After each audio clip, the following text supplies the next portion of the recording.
Welcome back, guys. It's the Brothers Geek Out podcast, and I'd like to introduce a special guest. So we've been doing a monthly podcast where we're going to bring in special guests and talk about passion and really geek out. It's called the Brothers Geek Out podcast, but on this one we'll do Brother and Sister Geek Out podcast. Yeah. How's it going, Tasmin? Yeah, good, thank you. How are you? We are good. It's been an interesting, as you know, it's been an interesting year, and we've been trying to kind of spread some love out there and some positivity. So we recently started inviting more guests to the podcast, and my brother Gilman, he was like, "Look, you know, so many cool people. Why can't we get them on a podcast and share some of that passion with the rest of the world?" So a massive thank you for taking the time out and joining us. No problem. Uh, Yeah, but how have you been? How's things been going? yeah, slowly. Yeah. um, well, like on a personal level, just sort of on furlough with work, and it's pretty much been going on since March. So it's just trying to find stuff to fill the time, and I've taken a second job, which is it's pretty easy, but it's not ideal. But just plodding on, I suppose. It's what we do. It's what we do. But you've done loads more in your free time when it comes to putting your content together and your passion for this massive character that we all love, and it keeps you. Does that play an element in what you do on a day-to-day basis when it comes to putting work together and getting up in the morning and pushing forward and the rest of it? Yeah, I think if I didn't sort of have the website and stuff, I'd just it'll be bored out of my mind. It sort of passes the time. It's given me something to do. Like I've taken on tasks to do with the character that I suppose we're going to talk about. Yes. Um, so yeah, it's just getting to know the character even more than what I did No, before. definitely. G-Man. Well, since when we get into it, why Superman? Why Superman? Why is your character? I mean, obviously your Instagram handle and everything is the inspiring Kryptonian. So there's a big relationship with Superman. Yeah, Why him? I love him. Of course, we all do. Yeah. Um, I think for me, it started off when I was really young. So the reason I got into Superman was because my granddad sort of planted seeds in my head back in the 90s when I was little because he used to watch. Well, I didn't watch it religiously, but used to watch the odd episode of Lois and Clark with Yeah. Dean Cain. So I remember it being on TV, and he'd be like, "Look, Taz, he can fly. Look at this, Taz," and it worked, obviously. Yeah. But yeah, it was just things like that. So it was kind of sentimental, and then as I sort of grew older and there was more films and stuff coming out like Superman Returns, I just fell in love with the character a bit more. I don't know, it's hard to explain really. The reason why is kind of he's just like the purest kind of person, or like purest soul. He always Mm. strives for good. And I think my actual favorite thing is the fact that he's this overpowered character, but he hides behind a mask that is just a standard person. Whereas most heroes are the opposite. They're standard people and they want to be More. these. Yeah. Yeah, I guess he's like one of the most human characters, right? Considering he's the most powerful character out there. Yeah, he's like the most human character, even though he's not actually human. Yeah, exactly. So was it your grandfather that got you into this whole geeky world and all that sort of stuff? No, he wasn't geeky. He was into his like Western films and all the Carry On films and stuff. I think that was just one of the things that was on TV, and he used to try and get me to be quiet, I guess. But was that your first introduction to it, or did you have an introduction before? No, that was Dean Cain was my first introduction to Superman, and then because I kind of showed a bit of interest in that, my granddad got me onto watching Superman the movie. Oh, nice. Okay. Nice. That's actually so you got to meet Dean Cain at Comic-Con, didn't you? Yeah, I've met him twice now, I think. What was it like? He's I know he gets a lot of stick on Twitter, but he's genuinely the nicest person, or one of the nicest people that I've ever met. I remember the first time I met him, there was this massive, like the Showmasters Comic-Con, there's massive queues, and I was sort of at the back, and he spent like 10-15 minutes with each person. That's why the queue was so big. But like he didn't let it phase him. He was like, oh, he needs to go to lunch now, and he's like, no, I'll wait for 5 more minutes. So Oh, bless. no, it was really nice. And then he remembered me on the second time as well, so that was quite cool. Oh, that's awesome. Did you get nervous? Do you get nervous around people that, you know, you've seen them on TV? It was your introduction to Superman? How do you feel? How do you handle that stuff and compose yourself? It depends where I am, I suppose. I don't know. At Comic-Cons, it's kind of like a whirlwind. So sometimes you don't even know that you're about to meet people. Like, for example, at New York Comic-Con, you'll see like Scott Snyder or Jim Lee just walking around, and I was like, "What? He's literally just bumped into me."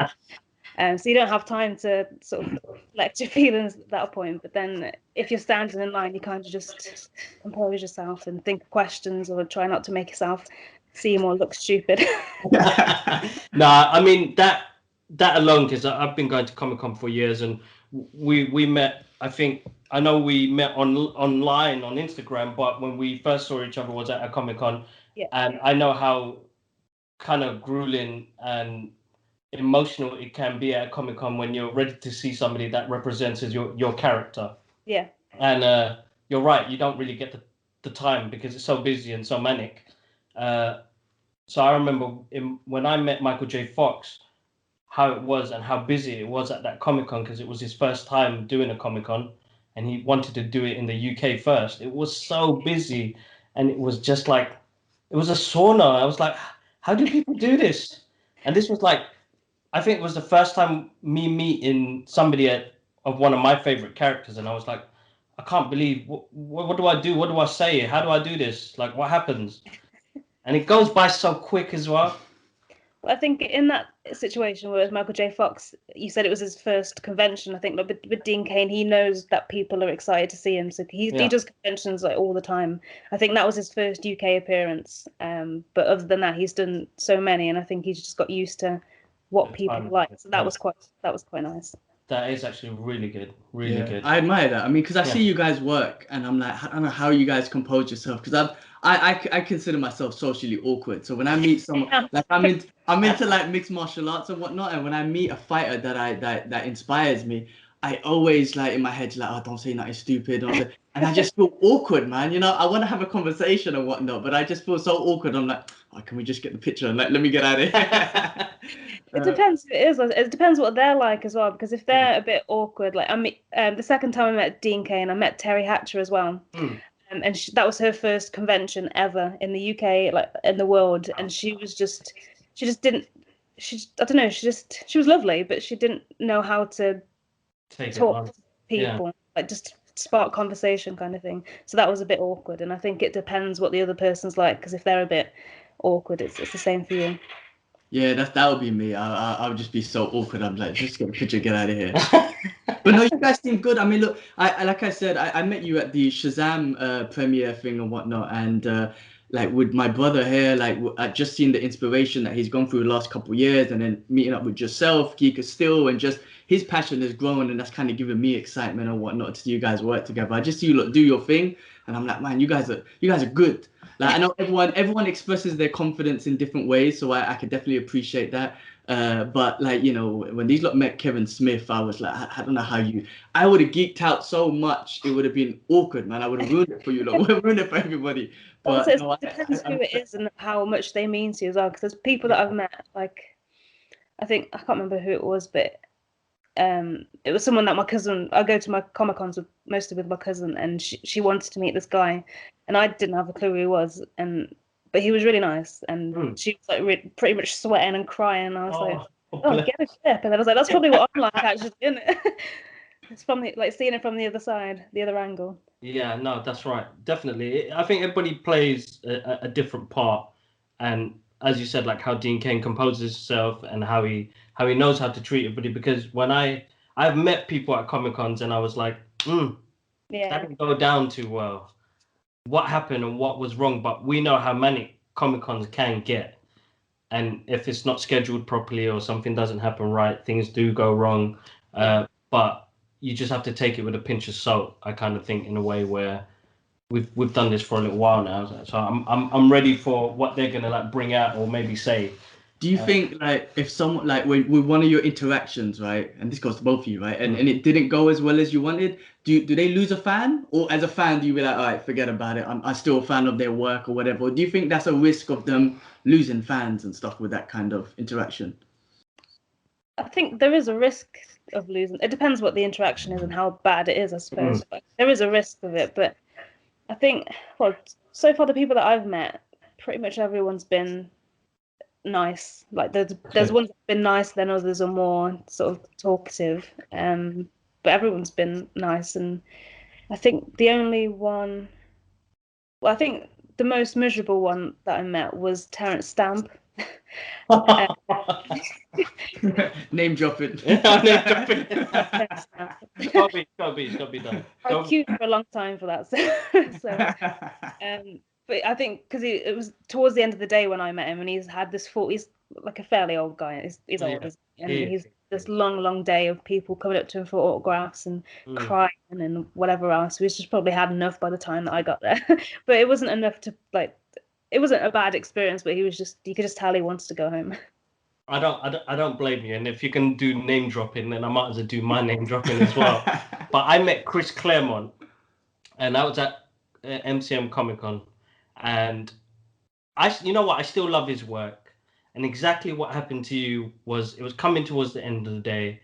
His queue was massive. So Chris Claremont is a writer for X-Men back in the 80s and 90s, and I could just tell, you know, he was so tired and angry, and he's like, what time does this show, when I got to him, he was like, what time does this show finish? And I was like, I've just been in the queue for 2 hours. That's all you've got to say. And I didn't, after that, I was a little bit upset, and I tried to ask him a few questions, but he was so like ready to go, and he was already packing. I was like, oh my God, like you really killed that for me. But I still love his work, and then I could understand being in that hot room for 8 hours of the day with thousands of people coming up to you, and you're signing all day. It could get to you sometimes, but I took a positive away from it. I make sure I go there and queue up early in the morning and meet the people I want to meet straight away before I wait to the end of the day. I just remembered that there was one. It was a comic artist that I met in New York Comic Con, because I took this massive I pretty much took half a suitcase of comics. It was a lot. But no, I apologize. I don't know if I say his name right, but in Hayekli, like his artwork is incredible. Like it's all mostly digital, sort of anime style. And he did a couple of the covers for Action Comics 1000. Yeah. And I took mine to be signed, and he was drawing, he was doing a commission, so he was busy. But he had someone there with him, and he didn't even look up, didn't acknowledge that I was there. I was the only person there as well. And then the guy was just like, "Oh, you want an autograph? You need to come back on Sunday." I was like, you know what? I'm not going to come back on Sunday. So that's like the only one I didn't get signed. That's a shame. Is there someone that you like met or interviewed that you like felt nervous about, and you like really had to prep yourself, and how did you handle that process? I think every interview I do, I get nervous about, just because if you never interviewed them before, you don't know what their vibe is, so you don't know how free flowing a conversation is going to be, or whether it's just going to be like a yes or no sort of interview. But well, the ones that I've done sort of on Zoom for the website and for YouTube, like my preparation is a glass of wine. I just drink a quick glass of wine before, and it sort of chills you out, and just go over the question. Like I pre-write the questions, so well, most of them, and then whatever answer they give, there'll probably be more questions from that. But yeah, I don't know. You just kind of deal with it, and then once you start talking to begin with, I remember with the Mark Miller one, I was like really nervous, like shaking. And I was just sat on Zoom, you know, when you're waiting for someone to join the call, and I was just sat there like, oh my god, he's any minute now. But as soon as we started talking, like the first few minutes, it just, all my nerves sort of went, and it was just like a normal conversation. Oh, that's cool. I can imagine Kevin Smith preparing like that, but except instead of wine, talking about weed. Yeah. He's always on the weed. When you watch his shows, like I watched the one this week, and he started off coughing. Like the introduction was him coughing away. But yeah, everyone to their own and whatnot. No. So you've been to a few different Comic Cons, from the UK ones to the ones in the US. Have you been to the main San Diego one? Because that's our dream. Yeah, I went once. Do How you know was- what? How was that in regards to levels of, from here to that? Because that's the main one, right? The UK to America it's ridiculous. Like, for example, when I went to San Diego Comic-Con, the week after, I didn't really time it well, so the week after, I had already booked tickets to London Comic-Con. Mm-hmm. I went from San Diego pretty much straight into London Comic-Con, and the difference is immense. I wouldn't be surprised. Couldn't be imagined. Yeah, because me and kids have been talking about it for ages. Like, we have to do the San, and we've got to spend all the monies in the world. Like, I want to go to all the, they have private rooms or whatever, and they do, Marvel do their announcements and what. Want to pay for all of that shit. So I can imagine like the difference, because in London we don't get, No. I appreciate it. Thank you for coming here, but they need to step up slowly. Yeah. But I think, in my opinion, New York Comic Con was twice as good as San Diego Comic Con. Oh really? Why is that? It was just with San Diego, you don't. It's really hard to explain. You don't get the chance to meet the stars unless you win it in the raffle. Oh wow. So if like if there's a film coming, say like Batman Superman was coming out, so the cast are going to be there, but you can't just go up and pay to get an autograph. Okay. You have to win the raffle, which you have no control over, and you never end up getting what you want. Because it's the same kind of thing. It's the same company, Reed Pop, that do New York Comic Con, that do MCM, so it's the same kind of thing as that. Right. Oh, okay. Mm-hmm. That is a massive difference. So you preferred New York Comic Con? Is that purely for that reason, or just the setup? Yeah, for that. The way it's set up is, it's just more cooler there. It's like when you go from MCM Comic Con to a Showmasters Comic Con, you can see the difference in all the decoration and stuff like that. It's a bit like that. The guests the people that I got to meet were much better at New York Comic Con, and they were just sort of roaming around. And New York City is just, it's amazing. It's better than San Diego, in my opinion. But maybe we got to rethink our dreams, or we got to save up more to go both. Go to San Diego, because I'd go back. Like, it was amazing, but I just think I had a better time at New York Comic Con.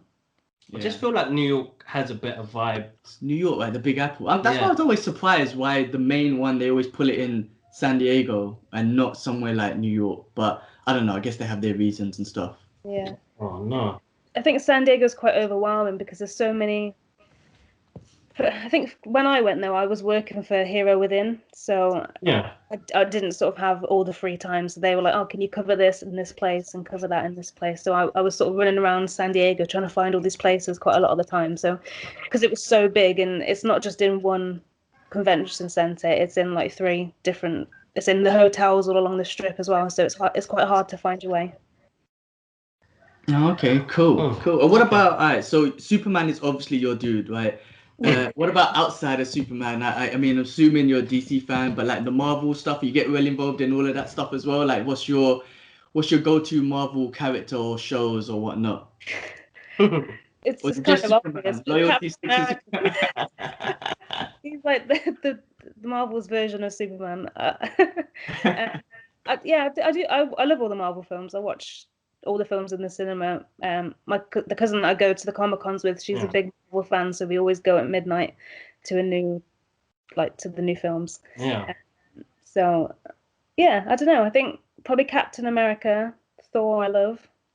It's just probably the main ones, like Thor, Captain America, Scarlet Witch is probably one of my favorites too. But yeah, I don't know much more. Storm from X-Men as well. She's my favorite.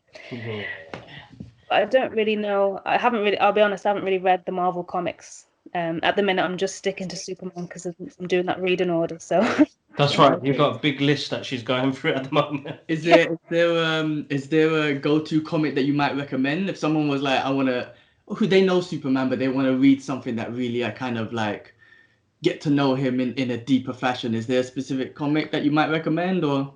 There's loads. Like for me, the first Superman comic I read was Superman Red Sun, which probably wasn't a good start because it's just not Superman, really. But that's one of my favorites, and I remember that being one of the first ones that I read. But like All Star Superman's really good. Secret Origin. I'm trying to think. There's so many. Yeah, I can imagine. What about your favorite on-screen Superman? So obviously Dean Cain was your introduction, and no disrespect to none of the others. They all done an amazing job. But is there one specific that like that's my guy, that's my Superman, and you wanna? Henry Cavill. Is it Cavill? Yeah. I love all of them, and I think they've all I did like a little thread on Twitter the other day actually. But they all do their own version of Superman. Like I don't think it's really fair to compare them all. So because I know there are people that will take nobody else but Christopher Reeve, and there's people that will take Henry Cavill and nobody else. But I like Henry Cavill the most because Superman's a character that is just literally out of this world. And when you bring like the Christopher Reeve films, they're very cheesy, but they're not quite realistic. Whereas Man of Steel and Henry Cavill's portrayal sort of brought that character sort of down to earth, so it made it more believable. Yeah, no, I think what Zack Snyder did in that story, he grounded that character massively because he didn't treat him as a human being. He treated him like an alien. Yeah. And to see his upbringing in that movie and how they grounded him in that sense, I absolutely adore that movie. And I feel like what they gave on that structure and his journey before he became Superman was absolutely amazing. Yeah. And I feel like that grounded tone did set something different. And I think Henry embodies that character massively. Yeah, like on screen and off screen as well. Like all the interviews, well, the press junkets and stuff that you see him do online. Like There's actually, I saw an image today which made me laugh. Let me see if I can pull it up. Did he sign up for 2 or 3 more Superman? Is that true or is that fake news? I think I read something where he signed up for more. Or is that not official? I read that he had 3 films in his contract, so that would have been Man of Steel, Batman, Superman, and then Justice League, I think. Okay, so maybe what I read was fake because I think it was indicating that he signed up for another 2. And then I saw Geeka still posted something about Man of Steel 2, but I don't know again if that was fake news. Fake news. Until it comes from like the main head guys, then I mean, all now we can speculate. But that image I was going to show, and I'll probably drop a little image in the corner, was Henry Cavill having an interview when he was doing the press junket for Mission Impossible. They didn't have him, so it said Henry Cavill, Superman at the bottom, and didn't have actor.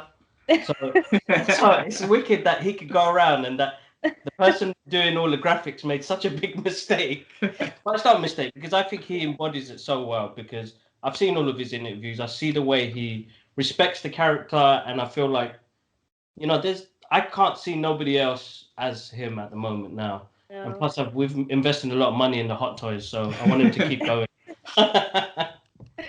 Yeah, I think I really hope once Zack Snyder's Justice League's out, I hope they realise how popular his renditions of the characters are. So I hope they sort of carry on building from where he's left off rather than starting afresh. Because, yeah, like I said, I at the minute I can't imagine anyone else taking on the role of Superman. But then again, I said that when my collecting started was when Superman Returns came out. So Brandon Routh was I was in love with Brandon Routh.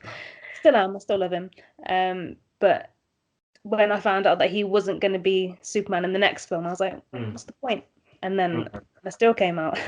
Yeah, we've always said that. I mean, I'm not saying DC should copy that Marvel route, but we do want to keep a face to our DC characters, right? The Batmans, the Supermans, because they keep changing so often. Yeah.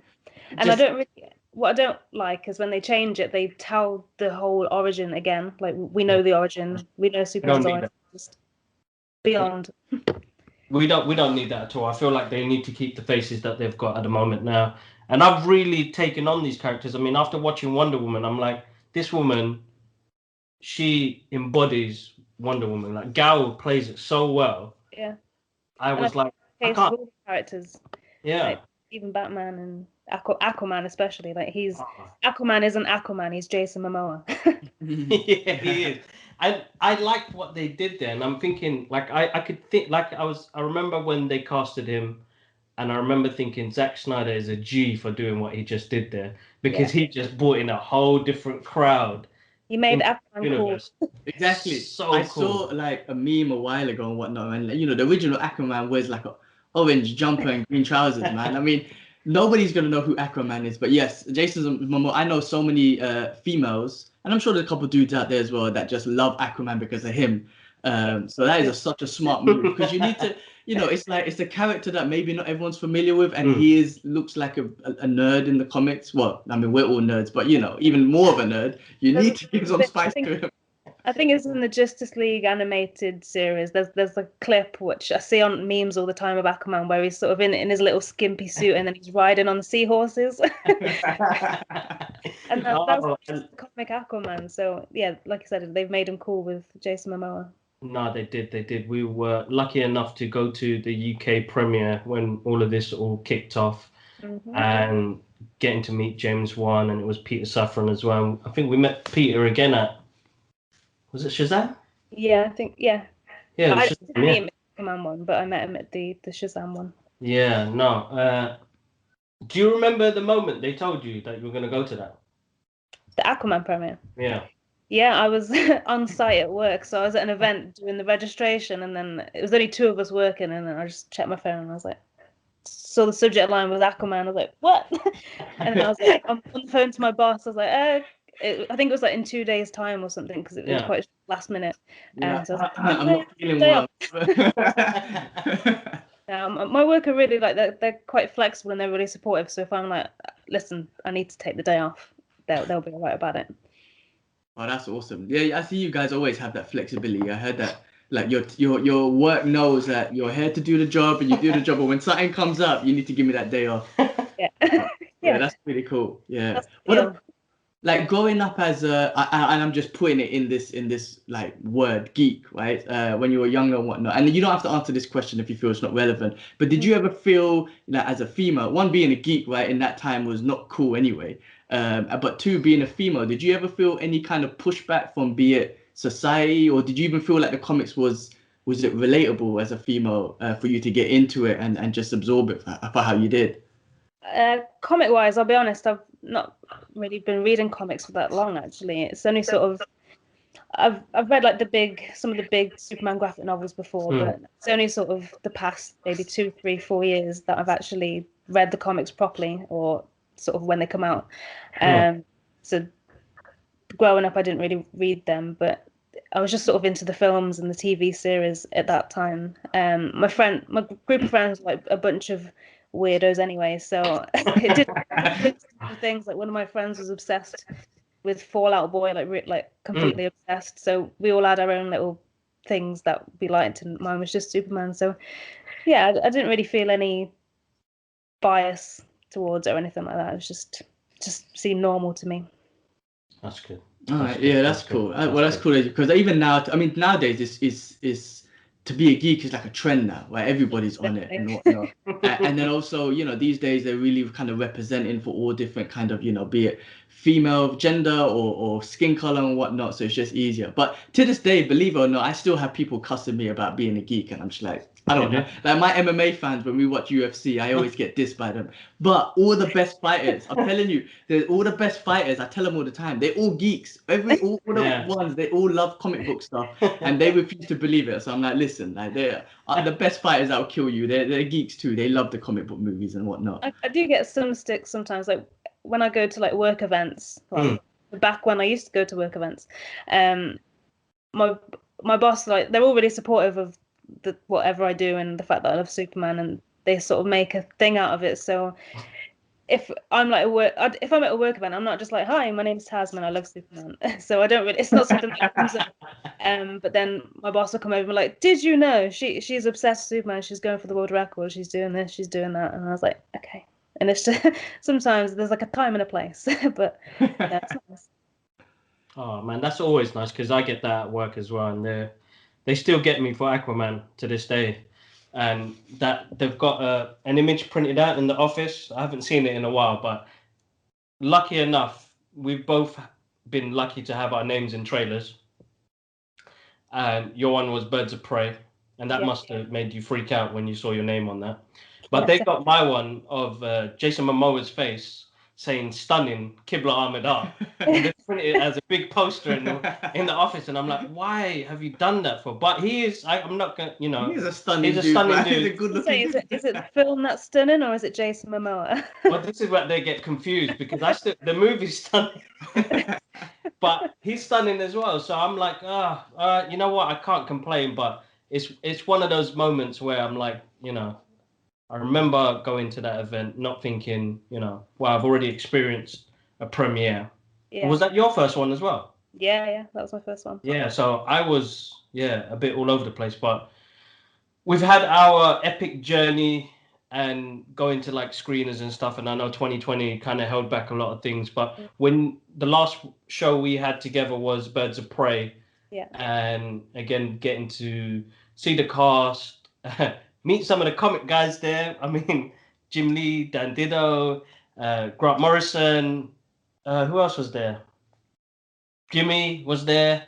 Yeah, Jimmy Palmer. Yeah. And these are the guys that created everything.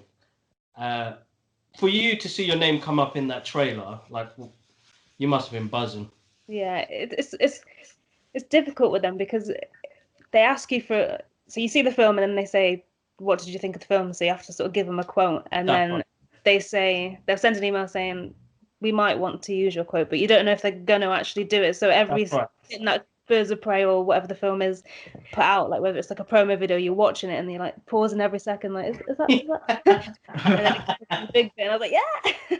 Well, is there pressure for when you guys go to a next one? Is there pressure of you like thinking of the best whatever quote so it could be on there, or because you know what I mean, it could truly kind of react with your it might not be your true expression. You might be thinking my true expression is this, but I want to get on the damn poster, so I'm gonna put this, like, do you know what I mean? Is there a bit of that pressure, or do you guys still try to be like, I'm gonna be as natural as possible and express myself? Yeah, as natural as possible. Like you probably exaggerate a few words or look at the thesaurus instead of saying that, oh, this is great. But yeah, it's so natural. No, it's got to be, because I feel like I get a lot of stick sometimes when it comes to certain things that I say, but I stand by it. I'm not trying to make other people like what I like. It's up to you what you like. At the end of the day, I'm sharing my content because it's something that I like looking at or watching or reading.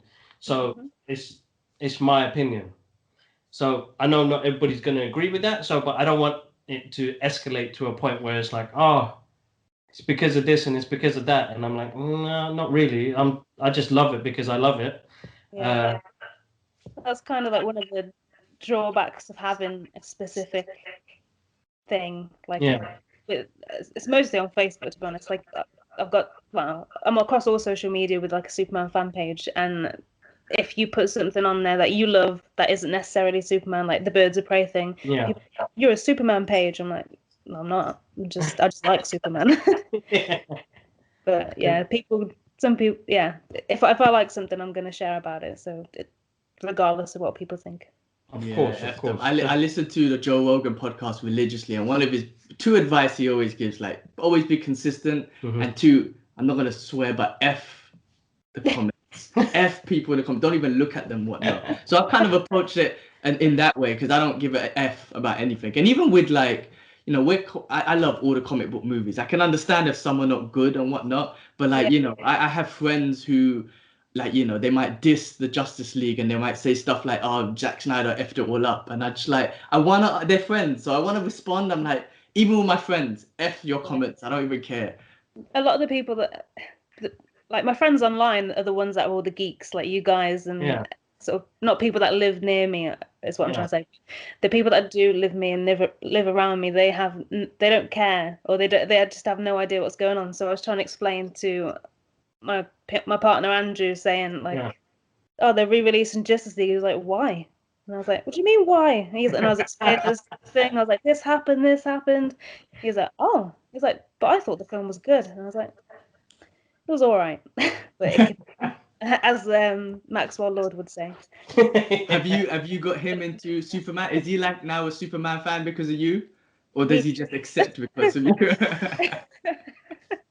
He hates. no, he likes it. He likes all the films and stuff anyway. So, like, he got annoyed that I watched Wonder Woman without him because Wonder Woman's the one that he but he likes the character, but he hates Henry Cavill just because not well, just as a person because like I fancy him and because okay. all around my rooms. So, yeah, he's just sick of seeing his face. Oh, brilliant! Oh, that's Brilliant. fun. That's awesome. Yeah, no, I'm a big Punisher fan, so that's my dude. I have my own mental reasons, and I say again, I don't condone what he does. As an adult now, I know it's wrong, but he's my guy. And then my girl, she doesn't know anything about comic books. Like, she don't know nothing. But now she's a Punisher fan, and she ended up watching like the Netflix shows, and she buys me all these Punisher things, and I'm like, it's cute, but you don't have to. And he is a violent dude. And she was like, why do you like him? He's so violent. I'm like, there's history behind it, man. I can't get too deep. I think the TV show gave him a bit of mystery, and that's why, like, my wife was like, you know what, I really like him, and I'm like, who, the Punisher or the actor? And then she was like, no, the actor, because he's got this mysterious thing about him, and I'm like, bloody hell. I thought you would have went for Ben. Is it Ben Barnes? That's his name in the character. I forgot his name. I can't think of his name. The guy who played Jigsaw, yeah? Yeah. I think you guys met him we met him at Comic-Con as well, yeah. Oh, you guys met him, yeah? Well, I walked past, but is he? Because he's a good-looking dude, but he's well structured, isn't he? Yeah. I don't know how else to pull him. He's a good-looking fella. I can't think of what his name was. But yeah, Andrew. He's not. I started watching Daredevil. On like the net. This was like a couple of years ago when it came out. And then because that came out, I watched all the other ones that sort of linked into it. Yeah. So like Iron Fist, Jessica Jones, and then Punisher as well. And he said the Punisher's the best superhero thing he's ever seen. So he's a big fan of that as well. Yeah, a lot of people do. I mean, like once you watch the show, like it gives him a lot of character. I mean, I'll defend him. I'll biasly defend him. All the Punisher things, I'm biased, as you might be towards some of the Superman stuff. Anything Punisher, I'm like, it's great. So Taz, I wanted to ask, because what like your collection at the moment now, and it's a massive collection. Have you kept account of it? Yeah, I can give you an exact total. Yes. Is this a comic book collection or figure? No, this is everything related to Superman. It could be. Oh damn! So it's like a teacup or something, and yeah, I got some weird things. I've got it split into two, so I've got 1,580 comics, which isn't that many really when compared to a lot of people, and then Superman items 1,332. Wow! Is that the record, the Guinness Book of Record thing that you mentioned earlier about your boss saying she's trying to break a record? Is that? Yeah. Well, the world record is. I've done my research. It's 1,518. So 518. Anything to do with Superman. So that could be, like I say, a pen, socks, whatever. Okay. So you're not too. What you say? Set, you can't count it as one, but as long as it's like individual stuff, you can count it. And it can't be the same thing. It's got to be individual. Oh, I see. Okay, but you're not too far away, right? You said you were at 100, 1,000. 1,330 something. Okay. But the person that's got the world record, I know. He keeps saying, "There's like, if anyone's going to take it, you need to take it." So he sort of told me that they don't accept comics in there, which is why I separated them out. Okay. But he said if it's like a few hundred comics, they tend to accept it rather than like thousands. So I just want to get to the point where I've got enough memorabilia without comics, and then I'll add the comics after. Oh, that's cool. Well, you're still young, so you got time to achieve it. So I'm sure you'll get there. And it's nice that your competition is a bit supportive. Yeah, that's what I was gonna say. Otherwise, he's gonna be in the background collecting more shit. It's like, no, you're not taking my record. No, I think there was a point where he was looking to sell all of his stuff. I think I don't know the reasons why, but yeah, I think he's kept it and he's still going, but I don't think he's interested in having he's not bothered about having the world record and stuff anymore. So wait, so how does that work? So say you get to your 1,600, for example. Do you call Guinness Book of Records and they send someone to your house and they count everything individually to make sure it's all legit? Is that how it would work? I think so. I think you have to I don't really know the ins and outs, but from what he said, you contact them, and then you have to tally up everything that you have and take pictures, which I do anyway, so I know what I've got. Yeah. So he said that bit took him the longest time, so I've got that already done. So Perfect. I was going to say that's massive inventory there. yeah. Yeah, I can imagine. That's much like. I mean, I was thinking, should I do that for the Punisher? But that's kind of weird, man. People might think I'm a killer or something's wrong with the skull thing all over the place. Forget about it. Got enough troubles in anyway. I love What's- Halloween. Yeah, what sort of podcasts or like who people you follow that inspire you? Obviously, you know you're hustling, you're doing your thing. Is there any like podcasts or people you follow that inspire you to kind of like push yourself even more? Apart from the Brothers Geek Out podcast, which I know you listen to every week. I have to throw that in there. It's like all the people that I hang around with, really. Like in scale wise, like I've got a website and I've got a YouTube channel, but I don't really have much else than that at the minute. So like, or like I don't have the biggest following either. So it's like my goal is just to sort of get that up at the minute. So I don't know, like all the people that I follow now, like you guys, Geek of Steel, DC World, Get Your Comic On, We Have a Hulk. It's just people that we talk to and we know that because they're doing something cool, it sort of pushes you to do the same. Right. I think my ultimate inspiration is Tiffany Smith, though. I love her, obsessed with her. But yeah, people like that, really. That's good. And That's is that really good. is there like a dream in mind, or is it just like you're gonna go with the flow, break this record of collectibles, and just keep blogging and keep doing what you're doing, or is there like an ultimate dream where you're like, that's the life? My goals like, at the minute, like they're not low, but they're not the ones that are like way up here. So at the minute, like we want to break the world Small record. goals, yeah. Yeah, it's like small goals that are achievable at the minute. But yeah, I'd love to like host panels and stuff like that. Just sat on the note, sorry. Yeah, I'd love to like host a panel, just continue to go to all these premieres and these cool events, and maybe be the person at a Comic-Con that people go to meet. That would be. But I don't really do anything. Is there someone that you would love to meet? Like, is Henry Cavill your dude that you want to meet, or is there anyone somewhere specific that you want to meet and maybe not necessarily interview, but just want to meet in your lifetime? Yeah, it's probably Henry Cavill. He's, other than obviously the people that I can't meet now, he's probably the only Superman. And I haven't met Tyler. I don't know how to say his last name. Hoechlin. Yeah, I think it's Hutchin. Is that the new dude? He's the guy for the TV series. Okay, what do you think of him? What's your thoughts on him? I haven't seen enough of him, to be honest. What I have seen is just he's like a secondary character in Supergirl. So I think this Superman and Lois TV series is going to be completely different. So I saw there's a ghost in the house. That's what I was gonna say. What's going on? Yeah, I don't think I've seen enough of him, but my ultimate meet at the minute is probably Henry Cavill, because he's probably the only Superman that I haven't met at the minute. I was going to say, so you're still going through Smallville as well, ain't you? Oh, I haven't met Tom Welling either yet. Yeah. All right, so Tom Welling, so you've gone through because you've met, I think because that was the one that I missed, which was in Liverpool.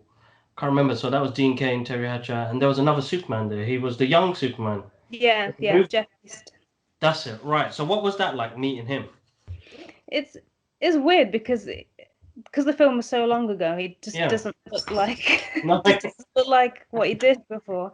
And he wore prosthetics in the film as well, so that didn't. But yeah, it was great. He was really nice, and I think a lot of people didn't realize who he was. So there weren't that many people there to meet him, so he really took the time to have a chat with you, and yeah, he was really nice. Oh, that's awesome. That's absolutely awesome. Yeah. This is more like games related. There's a guy who voiced The Witcher. I think his name is Doug Cook. And just before Henry Cavill finished off wrapping up doing The Witcher for Netflix, I did the Anime Comic-Con. I don't know if you remember that. It was like 2 years ago. And I sat next to him. Throughout the whole time, I'm sitting next to this guy, and I'm thinking, he's asking me about my artwork, and he's telling me, why aren't you charging more? And I'm like, this is my first Comic-Con. It's my first table. I don't know what people are going to spend. I don't even know if I'm going to sell anything. And then he saw my table like quite packed, and he was like, "Oh, you did really well today." And then the second day when I went back, I was like, "Dude, why? What are you doing? Because you're just sitting there by yourself for the past." And he was like, "My name's Doug Cook. I've voiced the Witcher in the game." And I'm like, "Oh my God, I've been sitting next to you this whole time." And then, like, we've been talking ever since, and I want to get him on a podcast, hopefully, as well. I have pushed it to him. So it's weird when you see somebody like that from an industry where you're like, oh, how come he hasn't got many people coming to see him? But then people just don't know. Nobody would ask that question I didn't even know that question to say, oh, this is the guy from Superman, or this was the guy that voiced the character in a video game. So I remember when I posted the picture with Jeff East, everyone was like, who the hell is that? And I was just like, it's Jeff East. He's like, yeah, who's that? And then I was like, young Clark Kent. I'm like, oh. Oh, bless. Yeah, one of those. Nah, that's awesome. All right, we're coming close to an hour. Was there anything else? No, I think that was it. I mean, again, I appreciate the hustle, and that's why I was like, Kibbs, let's talk to people who's hustling, and that's what I appreciate. I get inspired by that. I see the work that you guys are all doing. I see the inspiration that Kibla's getting from you guys, and it inspires me. I love that. I love the hustle. I love to hear people's stories of how they hustle and stuff. It's inspiring. So thank you. I appreciate it. Yeah, no, thank you. No, massive thank you for the time, Tasmin. Guys, make sure you click on the links below, because I'm going to have the Aspiring Kryptonians YouTube, Twitter, Facebook, Instagram, everything. It's all going to be linked down below. Guys, make sure you click in, make sure you go in and follow her amazing journey. Tasmin, thank you so much for your time. No problem. Always a pleasure catching up with you. It's been a long time. I know, it has, like, too long. Been over it. Actually, in February it'd be a year, because that was the last time we saw each other at a Birds of Prey premiere. Damn. It's gone quick though. It's a long time, but it's gone so quick. It so has. But yeah, no, thanks again for joining us on the Brothers and Sisters Geek Out podcast. Anytime. And have a wonderful evening. We'll catch you up. Yeah, you too.